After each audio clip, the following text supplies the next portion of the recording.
आज चाहिँ सौर्य सङ्क्रान्ति हजुरहरूले के गर्नुहुन्छ? तर हाम्रोतिर चाहिँ यस्तो गर्दैछ है। मैले चाहिँ के गर्दो रहेछ मैले चाहिँ हजुरहरूलाई देखाउने छु।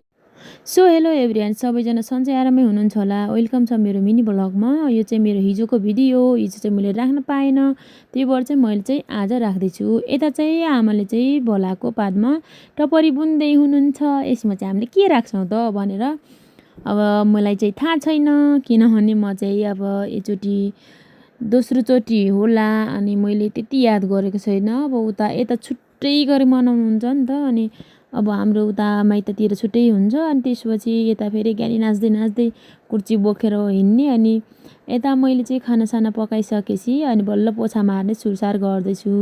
बिहानै माऱ्यो, फेरि खाना पकाइसकेपछि खाने बेलामा फेरि मार्न पर्छ नि त। अनि त्यसपछि बरु बिहानमा चाहिँ अरू सबै काम भ्याउने, अनि त्यसपछि पोछा चाहिँ खानासाना पकाइसकेपछि खाना खाने बेलामा मारेर अनि खाना खाने भनेर मैले चाहिँ पोछा मार्दैछु।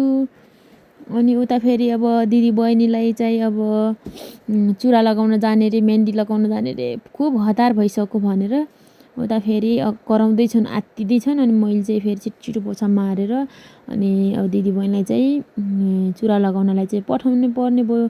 यता फेरि मेरो सानो नानी लुरु लुरु लुरु लुरु गर्दै मेरो पछि पछि हिँडेर हैरान के मैले एकचोटि मारेको पोछा नि फेरि अर्कोचोटि दोहोऱ्याउन पर्छ। अनि पहिला चाहिँ मैले पानीले भिजाउँदैछु, अनि पहिला पानीले भिजाइसकेपछि अनि सबै हिरो धुलो सबै भिजिन्छ। अनि त्यसपछि बल्ल अनि सर्लक्कै फेरि पोछा मार्न मिल्छ, अनि सफा हुन्छ, देखिन्छ।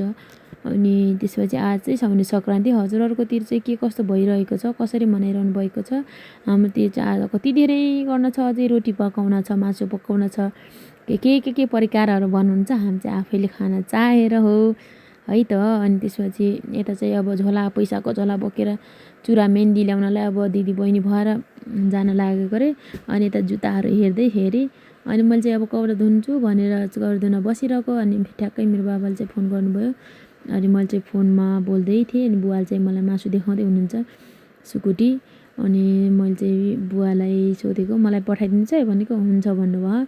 अनि त्यसपछि यता फेरि ज्वाइँसँग अनि एड भएर अनि ज्वाइँसँग पनि कुरा गर्दै हुनुहुन्छ बुवाले फेरि उता मासु र रोटी गम खाइरहनु भएको छ। यता मैले कपडा झमझम धोइरहेको छु। अनि उता फेरि ज्वाइँ फेरि अब जङ्गलतिर ड्युटी हुँदै हुनुहुन्छ, अनि मासु देखाइरहनु भएको छ बुवाले फेरि ज्वाइँलाई पनि। यता फेरि नानीहरू चाहिँ यसरी चुरा लगाएर आए, अनि फेरि बालुवा खाँदै कुरुङ कुरुङ गराउँदै बसेको। म त यसो हेर्न जान्छु, मेरो छोरी कहाँ गयो भनेको त पानीमा छमछम गरिरहेको कि। अनि यता फेरि वाइफाई चलाउने मान्छेहरूको घुइँचो छ। अनि यता छोरी फेरि पानी भनी सिकिनु होला कि यति साह्रै चकचक